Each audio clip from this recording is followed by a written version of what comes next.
बिस्मिल्लाहिर्रहमानिर्रहीम, अस्सलाम वालेकुम। कैसे हैं आप लोग देख रहे हैं मेरा YouTube channel SR trading club. आज का हमारा टॉपिक है गोल्ड के एनालिसिस। तो इंशाल्लाह गोल्ड के कंप्लीट एनालिसिस करेंगे। जैसा कि आप लोगों को पता है कि काफ़ी टाइम से गोल्ड की मार्केट जो है वो एक रेंज साइड पे मूव कर रही थी, तो फिर अचानक से आप लोगों को एक बाय वाली साइड पे जो है वो ब्रेकआउट मिला, और उस ब्रेकआउट के बाद आप लोगों को प्राइसेस जो है वो दोबारा रेंज के अंदर देखने को मिल रही हैं। आप लोगों ने स्पेशली इस रेंज वाली सिचुएशन को किस तरीके से आज जो है वो ट्रेड करना है, और सबसे इम्पॉर्टेंट चीज़ कि आज हमारे पास इससे कौन कौन से फंडामेंटल इवेंट्स हैं जिनको आप लोगों ने देखते हुए ट्रेड करना है और प्रॉफिट बनाना है। तो आप लोगों ने ये एनालिसिस बिल्कुल भी मिस नहीं करना है। देर नहीं करते हैं, सबसे पहले देख लेते हैं फंडामेंटल न्यूज़ को। और मैं अगर फंडामेंटल न्यूज़ के हवाले से अगर बात करूँ, आज पाकिस्तानी टाइम के मुताबिक न्यूज़ हमारे पास जो स्टार्ट होंगी वो 5 बजे स्टार्ट हो जाती हैं, क्योंकि आप लोगों को पता है कि जैसे यूएस सेशन की ओपनिंग होती है तो उसके बाद हाई वॉल्यूम लगना स्टार्ट हो जाते हैं, और गोल्ड की प्राइसेस स्पेशली जो मूव करती है वो 4:30 से लेकर रात 10 बजे के दरमियान आप लोगों को एक बेहतरीन मूव जो है वो गोल्ड के अंदर देखने को मिलती है। और मैं अगर आज की न्यूज़ के हवाले से बात करूं तो आज तकरीबन 7:30 बजे जो लोग ऑयल के अंदर काम करते हैं, क्रूड ऑयल की इन्वेंट्री है और ये बड़ी इंपॉर्टेंट होती है स्पेशली ऑयल के लिए। और उसके बाद हमारे पास जो एक एफएमसी के मेंबर हैं, इनकी स्पीच है, तो ये भी काफ़ी ज़्यादा इंपॉर्टेंट है और आप लोगों ने ये स्पीच बिल्कुल मिस नहीं करनी है, क्योंकि आप लोगों को लास्ट टाइम याद होगा कि लास्ट फ्राइडे के अंदर जब फेड पावल ने एक स्पीच की थी तो उसके बाद मार्केट के अंदर आप लोगों को जो है वो कितनी ज़्यादा वॉलेटिलिटी देखने को मिली थी। तो ये अभी जो सबसे इम्पोर्टेंट जो टॉपिक रहेगा वो हमारे लिए यही रहेगा मार्केट के अंदर के इंटरेस्ट रेट। अब ये स्पीच के अंदर क्लियर होगा कि इन स्पीचेस के अंदर जो इनके बोर्ड ऑफ मेंबर्स हैं एफएमसी के, वो क्या कह रहे हैं और किस तरीके से आप लोगों ने जो है वो ट्रेड करना है। स्पेशली टेक्निकल लेवल्स को वो मैं आप लोगों को बताता हूँ, और आप लोगों ने टेक्निकल एनालिसिस बिल्कुल भी मिस नहीं करना है। और मैं अगर यहाँ पे टेक्निकल एनालिसिस के हवाले से बात करूँ तो मैं हमेशा आप लोगों को एक चीज़ कहता हूँ कि जब आप एनालिसिस कर रहे हो ना, तो बिल्कुल सिंपल चार्ट लो और सिंपल चार्ट के ऊपर अपना जो माइंडसेट है ना, मतलब जो अपनी ट्रेडिंग स्ट्रेटजी है, ये जो जिसको हम ट्रेडिंग प्लान कहते हैं, ठीक है, तो उसको बनाओ और उसके बाद उसको अंदर एग्जीक्यूशन करो। ना कि आप फौरन आओ, आते सारी आप जो है अगर बाय की कैंडल बन रही है तो आप उसको सेल करना स्टार्ट कर दो, ये सेल की बन रही है तो बाय करना स्टार्ट कर दो। तो ये एनालिसिस नहीं होता, ये तुक्का होता है, ठीक है। तो अगर हम बात करें थोड़ा सा एनालिसिस के हवाले से, टेक्निकली पॉइंट ऑफ व्यू के हवाले से, तो मैं आप लोगों को यहाँ पे एक चीज़ बताऊं कि प्रीवियसली अगर हम लोग H4 का थोड़ा सा एनालिसिस देख लेते हैं कि ट्रेंड क्या कह रहा है। और ट्रेंड के हवाले से अगर हम बात करें तो यहाँ पे हम लोग अगर बात करें ट्रेंड लाइन लगा के यहाँ पे, तो यहाँ पे हमारे पास एक बड़ा प्यारा जो है सेलिंग ट्रेंड चल रहा था। उसके बाद ये एक स्पीच आई और स्पीच के बाद मार्केट ने जो है वो अपना मूव जो है वो करना स्टार्ट कर दिया बाय वाली ट्रेंड का। अब मैं आपको सिंपल सी चीज़ यहाँ पे बताऊंगा कि अब हमें जो एग्जीक्यूशन देखनी है वो रेंज बाउंड्री एग्जीक्यूशन देखनी है, कि मतलब सपोर्ट के ऊपर बाय करना है और रेजिस्टेंस के ऊपर सेल करना है। तो हमें इस तरीके से आई ट्रेड करना पड़ेगा। और मैं M15 का चार्ट निकाल लेता हूँ। चलो एक चीज़ तो हमें कंफर्म होगी कि मार्केट के अंदर जो अभी जो वॉलेटिलिटी फैक्टर चल रहा है वो एक रेंज बाउंड सिचुएशन चल रही है, और रेंज के अंदर आप लोगों को आई ट्रेडिंग देखने को मिल सकती है। और अभी हम लोगों ने किस तरीके से ट्रेड करना है वो मैं आप लोगों को आज बता देता हूँ। तो यहाँ पे सबसे पहली चीज़ ये है कि हम लोगों को अपने लेवल्स ड्रॉ करने होते हैं कि आज हमारे पास कौन कौन से इंपॉर्टेंट लेवल है। अगर मैं लेवल्स की बात करूँ तो एक तो ये वाला लेवल जो है ये हमारे पास काफ़ी ज़्यादा इंपॉर्टेंट रहेगा। 3370 का जो लेवल है ये आज का एक इस तरीके से कह सकते हैं कि एक हमारे पास स्ट्रॉन्ग सपोर्ट एरिया भी कह सकते हैं कि ये हमारे पास एक स्ट्रॉन्ग सपोर्ट एरिया रह सकता है। ये तकरीबन 3363 और 3370 का राउंड अबाउट एरिया बन रहा है, ठीक है। उसके बाद अगला जो हमारे पास एक रेजिस्टेंस एरिया निकल के आ रहा है वो भी मैं आप लोगों को बता देता हूँ। यहाँ पे जो हमारे पास सबसे इम्पोर्टेंट रेजिस्टेंस रहेगा आज की डेट का, एक तो ये वाला रेजिस्टेंस एरिया तकरीबन आप इसको कह सकते हैं कोई 3390 और 3399 का जो एरिया है ना, 3389 का एरिया, तो ये भी काफ़ी ज़्यादा इंपॉर्टेंट रहेगा। मैं इसके ऊपर लिख भी देता हूँ कि ये हमारे पास एक स्ट्रॉन्ग रेजिस्टेंस एरिया जो कि आप लोगों ने बिल्कुल भी मिस नहीं करना है। और यहाँ पे हमारे पास दो लेवल्स निकल के आ गए, जिसके अंदर एक मैंने आपको सपोर्ट लेवल का बता दिया, एक और रेजिस्टेंस लेवल का बता दिया। और ये ऊपर का जो अगर आप लोग यहाँ पे देखें ना, यहाँ पे ये बेसिकली है लिक्विडिटी स्वीप। यहाँ पे अगर हम इसको थोड़ा सा मैं एक्सप्लेन भी कर देता हूँ कि मार्केट जब आपकी लेवल के ऊपर होती है तो लेवल के ऊपर आप लोगों को अक्सर देखने को मिला होगा कि मार्केट उस लेवल के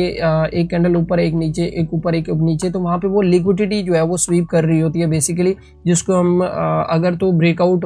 हो जाता है और उसके बाद दोबारा ब्रेक इन होता है तो हम उसको फेक आउट का भी नाम देते हैं यहाँ पे कुछ लोग। तो बेसिकली ये एक लिक्विडिटी स्वीप का जो है कंसेप्ट होता है, जो मैं इंशाल्लाह आगे नेक्स्ट वीडियोस के अंदर आप लोगों को बताऊंगा कि किस तरीके से आपने जो है वो उसको ट्रेड करना होता है।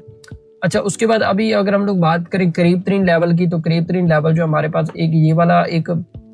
करीब तरीन लेवल है 81 का लेवल है, 3381 का लेवल है, और उसके बाद हमारे पास एक जो सबसे करीब तरीन लेवल है वो ये वाला लेवल है। अब इन दो लेवल्स को मैं आप लोगों को एक्सप्लेन कर देता हूँ। ये हमारे पास एक बड़ा प्यारा एक तरीके से ये भी सपोर्ट एरिया है,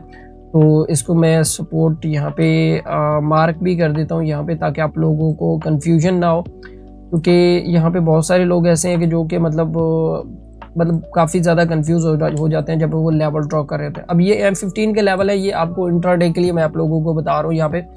अब एक चीज़ यहाँ पे अब आप लोगों ने समझनी है कि प्रीवियसली अगर मार्केट के हवाले से हम बात करें, तो मार्केट के अंदर जो चल रहा था, यहाँ पे इसने अपनी लिक्विडिटी स्वीप की, और लिक्विडिटी स्वीप करने के बाद प्राइस दोबारा नीचे आ रही है। यहाँ पे आने के बाद आप देखें यहाँ पे रेंज स्टार्ट हुई, और रेंज के बाद ये इसने अपना जो करीब तरीन रेजिस्टेंस एरिया था तो उसका ब्रेकआउट किया, और ब्रेकआउट करने के बाद यहाँ पे मे भी पॉसिबल है कि प्राइसेस आपको 81 के लेवल से तकरीबन आप लोगों को अप साइड पे देखने को मिल सकती है। कहाँ तक? जो फर्स्ट टारगेट रहेगा वो हमारे पास 89 रहेगा, और सेकंड टारगेट हम लोग ऊपर का भी ड्रॉ कर सकते हैं, जहाँ तक इसने जो ये वाली जो लिक्विडिटी है यहाँ पे उठाई है। एक तो ये सेटअप है, और अगर प्राइसेस हमारे पास तकरीबन 3381 से नीचे क्लोज हो जाती है, मतलब M15 की कैंडल जो है वो 80 से नीचे क्लोज हो जाती है, तो फिर हमें वेट करना है।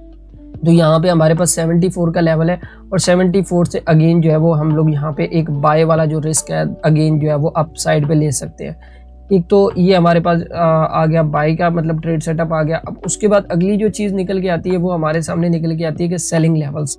अब मेन चीज़ क्या है कि अगर तो हमारे पास 33 का लेवल आता है, मतलब नीचे इसकी क्लोजिंग होती है, और 3367 के ऊपर मार्केट आता है, 3367 के ऊपर मार्केट आता है, और यहाँ पे मार्केट जो है वो आप लोगों को सस्टेन मिलता है, मतलब काफ़ी ज़्यादा सस्टेन देखने को मिलता है। एक तो सेटअप ये है कि यहाँ से भी हम लोग इसको बाय वाली साइड पे पोजीशंस को देख सकते हैं लॉन्ग टर्म के लिए, तकरीबन ऑलमोस्ट कोई यहाँ से 3400 तक के लिए भी देख सकते हैं। लेकिन एक चीज़ याद रखिएगा कि जब तक ये वाला जो लेवल है, मैं आप लोगों को बता दूं कि ये जो नीचे का लेवल है तकरीबन 3367 का लेवल, जब तक ये ब्रेक नहीं हो जाता तब तक मार्केट सेल नहीं है, मार्केट बाय है। और जैसे ही मार्केट इसके नीचे क्लोज हो जाते होगी, तो आप लोगों ने समझ जाना है कि प्राइस जो है वो आपकी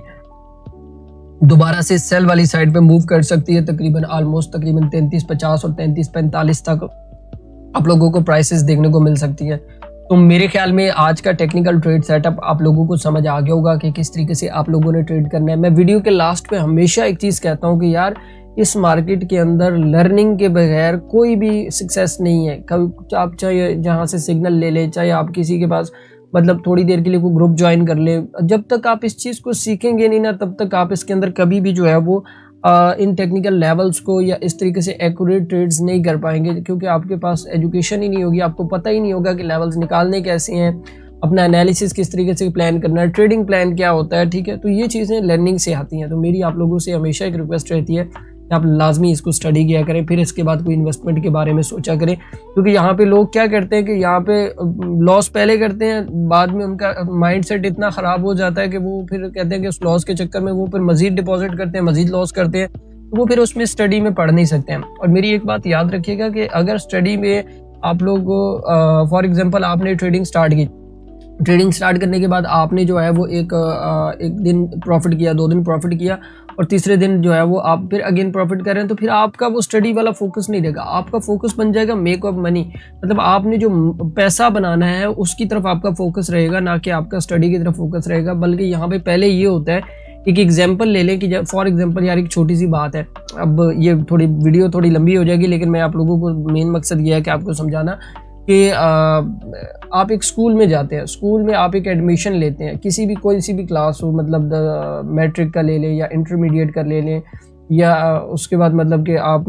7वीं 8वीं का ले लें। ठीक है, देखें कोई भी बुक होती है या कोई भी कोर्स होता है ना, उसके लिए बाकायदा एक टाइम पीरियड होता है, तो उसके अंदर फिर उसके बाद आपके पेपर होते हैं, फिर उसके बाद अगली क्लास जो है वो आके जाके मिलती है 1 साल के बाद। तो इसी तरीके से इस लर्निंग पीरियड के अंदर फॉरेक्स के अंदर भी लर्निंग पीरियड होते हैं, जो कि एक 6 मंथ का होता है, एक 1 ईयर का होता है, फिर उसके बाद आपका ट्रेडिंग एक्सपीरियंस होता है, फिर आपका वर्किंग एक्सपीरियंस होता है। तो देन उसके बाद जाके चीज़ें की समझ आती हैं कि भाई आप लोगों ने किस तरीके से इसके अंदर ट्रेड करना है। तो बाकी मेरे ख्याल में समझ आ गया होगा कि किस तरीके से आप लोगों ने आज का ट्रेड सेटअप ट्रेड करना है। मैं हमेशा आप लोगों को कहता हूँ कि मेरी वीडियो को अपने दोस्तों तक लाजमी शेयर किया करें ताकि वो ज़्यादा से ज़्यादा फ़ायदा उठाएं और आप लोग भी फ़ायदा उठाएं। तो बाकी इंशाल्लाह मिलते हैं कल की वीडियो के अंदर। दुआओं में याद रखिएगा। अल्लाह हाफिज़।